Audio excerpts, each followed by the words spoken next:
فرض کن که در مضمون ریاضی درس میخوانی، باری به سوال بر میخوری که عقلت به آن حیران میشود. بعد از بسیار کوشش باز هم جواب را پیدا نمی کنی.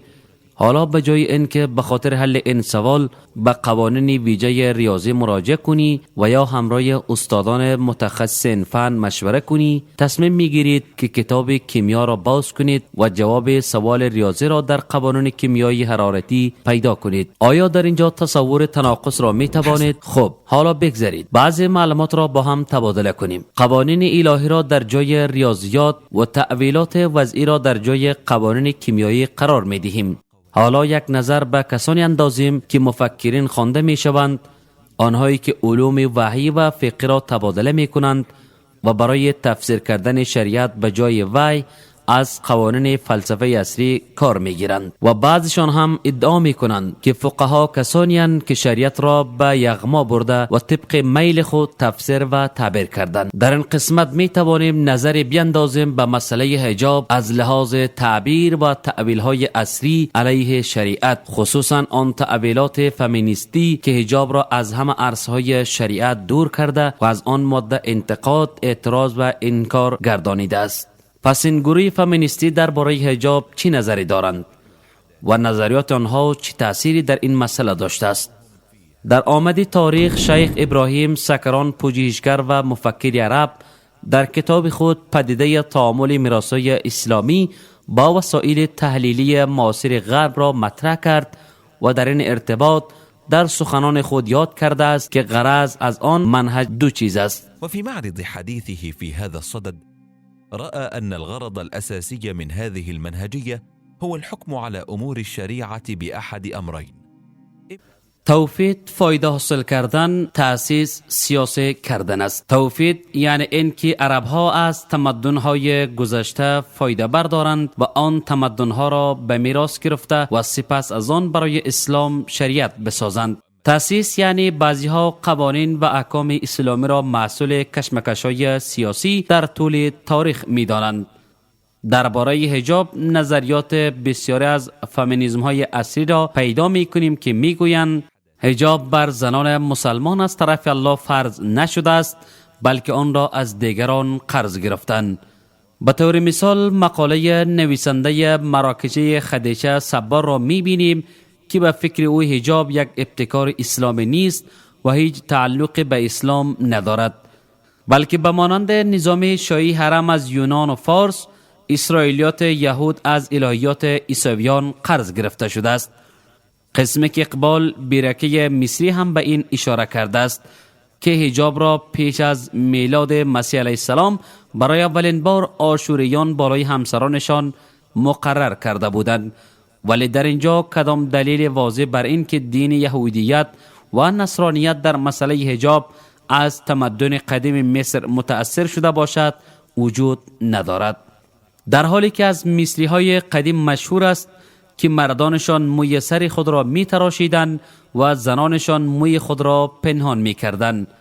به گفته اقبال بیرکه پیش از متأثر شدن حجاب از زنان مصری، حکم حجاب نه در تورات نازل شده بود و نه در انجیل، بلکه حجاب یک قانون تاریخی است که در میان عرب‌های مصر قدیم به وجود آمد. همچنان بیرکه می افزاید که حجاب در جزیره العرب به این سبب رواج است که یک یونیفرم مناسب است برای صحرانشینان تا از گرمای آفتاب در امان باشند. درباره مسئله نویسنده آمریکایی مصری الاصل لیلا احمد تاکید می کند که برای زن مسلمان پوشیدن حجاب یک پروسه جذب اتوماتیک است، آنکه در جامعه دیگری چون جامعه ساسانی که در عراق و ایران از طرف مسلمانان شکست خوردند و در جامعه مسیحی مدیترانه که ظهور اسلام را شاهد بودند وجود داشت. با توجه به این همه نظریات و نظریات که امکان ذکرش در اینجا نیست، می توانیم به طور مستقیم مخلوط کردن وسایل تفسیر و تحلیل را در نظریه فمینیستی ملاحظه کنیم و برای دانستن این می توانیم بر بنیاد نظریه میتا اکنیکلو درباره انتقاد معاصر غربی آن، انتقادی که تفسیر تاریخ را در سلطه خود دارد و برای تاریخ بشری قصه واقعی را فرض می کند.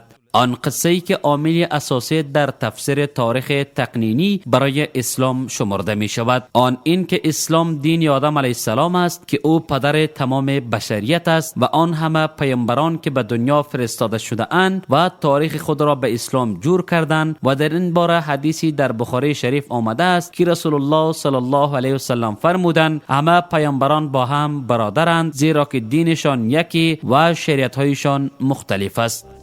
پس هرگاه که همه این وسایل تفسیر را جمع کنیم، حجاب داشتن در جوامع گذشته و در قوانین پیامبران سابقه را ثابت می سازد. پس هرگاه که جامعه گذشته و شریعت‌های پیامبران را می‌بینیم که حجاب را عملی کرده اند، هیچگاه اسلام به اقتباس حجاب از جامعه گذشته متهم نمی‌شود. تمدن‌های قدیم کدام‌ها اند؟ تمدن‌های قدیم آنهایی اند که از شریعت‌های آسمانی متأثر شده اند و با آمدن شریعت هر پیامبر شریعت‌های دیگر آسمانی از بین می‌رفت و یا تبدیل در آن می‌شد.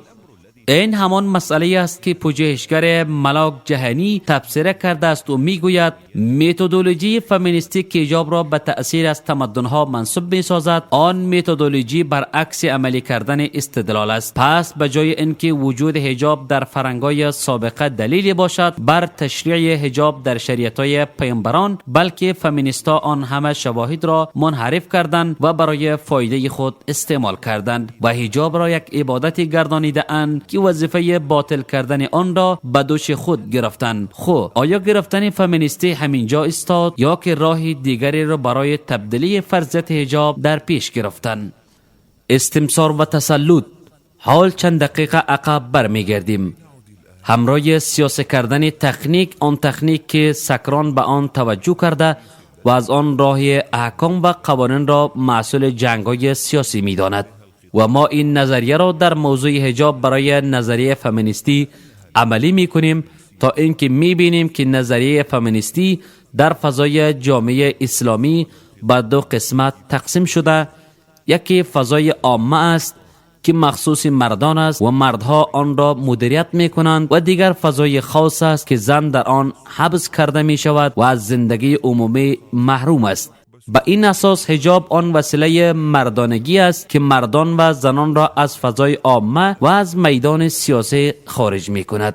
آنچه را که به طور واضح در نوشته های یکی از زنان پیشتاز نظریه فمینیستی عربی ملاحظه می کنیم، فاطمه مرنسی مراکشی است که موقف ام سلمه رضی الله عنها را در آزادسازی صحابه بزرگوار ابولبابه رضی الله عنه به یک از شکل عجیب تحلیل کرده است. آنگاه که ابولبابه رضی الله عنه خود را در یک از ستونهای مسجد بسته بود و نظر کرده بود که بغیر از رسول الله صلی الله علیه و سلم شخصی دیگری او را رها نکند و این کار را به خاطر کفاره خطای خود کرده بود. این کفاره خطا به سبب این بود که در غزوه بنی قریظه بدون اجازه رسول الله صلی الله علیه و سلم احوال جنگ را به آنها فرستاده بود و هنگامی که درباره پذیرش توبه ابولبابه رضی الله عنه آیت نازل شد، ام سلمه رضی الله عنها هم از این واقعه خبر شد. پس به پیامبر اکرم صلی الله علیه و سلم گفت یا رسول الله، آیا من ابولبابه را خوش خبری بدهم؟ پیامبر صلی الله علیه و سلم فرمودند اگر میخواهی میتوانی. ام سلمه رضی الله عنها به دروازه خانه خود که مقابل مسجد بود ایستاد و ابولبابه رضی الله عنه را خوشخبری داد. این واقعه را میرینسی به صورت عجیب بیان کرده میگوید ام سلمه رضی الله عنها در آزاد کردن بنده سیاسی مداخله کرده است. پس این معنای سلطه سیاسی را میرساند و این آن سلطه سیاسی است. به نمایندگی رسول الله صلی الله علیه و سلم نظر خود را ابراز کرد. آنگاه که از طرف رسول الله صلی الله علیه و سلم خبری آزادی اسیر آمد، ام سلمه رضی الله عنها برای آزادی او عجله کرد، از اینکه این واقعه پیش از فرض شدن حجاب به وقوع پیوست. پس میرینسی به این باور است که زنها در آن زمان مهارت این را داشتند که در سیاست مداخله کنند و در فضای عمومی حصه بگیرند تا اینکه حکم حجاب نازل شد و بعد از آن زنها از رسیدن به میدان عمومی منع شدند. میرینسی به تفسیر و تعبیر شخص خویش حجاب را به انزوای سیاسی تعبیر می کند و این روایت تاریخی به دقت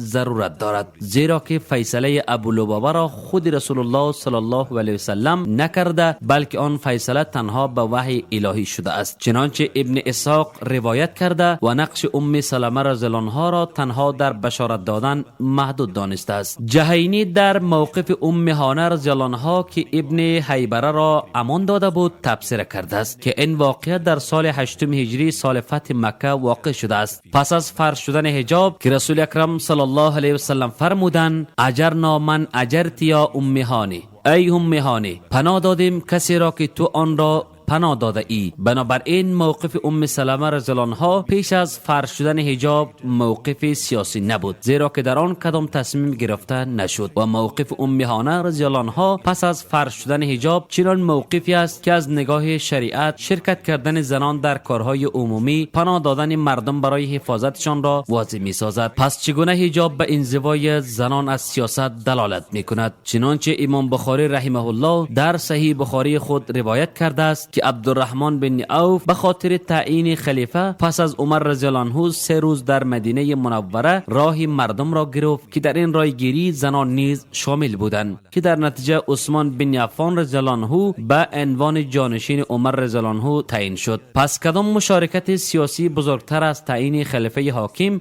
بر 4 حصه زمین است؟ نشانه های ضعیف در کنار توحید، فواید حاصل کردن و تأسیس سیاسی کردن، نظریه فمینیستی از رد کردن حجاب دست بر نداشت، بلکه با مراجعه به منابع دیگر خواست که حجاب را از دایره اسلام بیرون کند.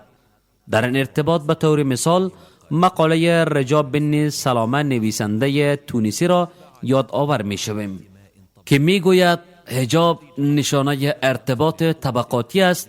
هرگاه که مرد همسر خود را با حجاب می سازد، البته توان این را هم دارد که برای ضروریات همسر خود خادم و یا کنیزی بگیرد، در حالی که ثبوت نیاز نیست بر این که در طول تاریخ در میان تمام زنان مسلمان حجاب کردن رواج بوده است. نویسنده دیگری تونسی اما قرامی به این عمل فقها تفسیر کرده است که چرا زنها نمی توانند دستار بسر کنند و ای می گوید دستار بسر کردن در حکومت پادشاهان نشانه عزت و شرف بوده است. پس فقها از این مرتبه بزرگ زنان را محروم کرده اند. ملاک الجهانی در این باره یک تفسیر عجیب کرده است و می گوید سخن حیران کننده این است که از این نظریه فمینیستی یک تعارض و تناقض بی‌مثال آشکار می شود. آن این که سر را پوشاندن نشانه مرتبه بلند شد، خوب باز هم زنان به این مرتبه قانع نمی شوند و بالای مردان احسان می اندازند. دوم، مردانی که نشانه شرف و بزرگی برای مردان به حساب می آید، اما فمینیست ها زن را تنها به خاطر حجاب کردنش به مرتبه پایینه حساب می کنند. رجاء ابن سلمه درباره حجاب به این نظر است که زن در فرهنگ حجاب گناهکار تولد می شود و هر روز باید بیگناهی خود را ثابت کند. با وجود این همه حجاب برای مرد نشانه اقتدار و برای زنها نشانه توهین گردیده است. او همچنان می گوید حجاب وسیله فرق کردن بین دو جنس است، اما در حجاب کدام ویژگی و امتیازی که است برای مرد داده شده و زن از آن محروم است. همچنان نویسنده تونسی اقبال غربی حجاب را تفسیر متفرقه شریعت و تبعیض در برابر دیگران می داند. از طرف دیگر با قسم دیگر از سمبولیسم روبرو می شویم، اما این بار این سمبولیسم از نظریه فمینیستی حاصل نیست. خب باز هم به نظر بیر بوردیو، جامعه شناس و دانشمند فرانسوی، حجاب در دوره استعمار الجزایر برای مقاومت با نظام بیگانه و ارزش‌هایش به شکل شعوری استعمال می شود. با وجود این که به ارزش‌ها و ویژگی جامعه مظلوم الجزایر نگاه شود، و از این دو روش فرق مهمی معلوم می شود که هر سخن از آن منشأ می گیرد. به نظر بوردیو حجاب یک پایه اساسی اسلام و حصه جدا نشدنی از آن است. از این سبب به حجاب کردن تاکید می شود، زیرا که حجاب یک نیروی قوی اسلام است که دیوارهای جامعه اسلامی را حفاظت می کند.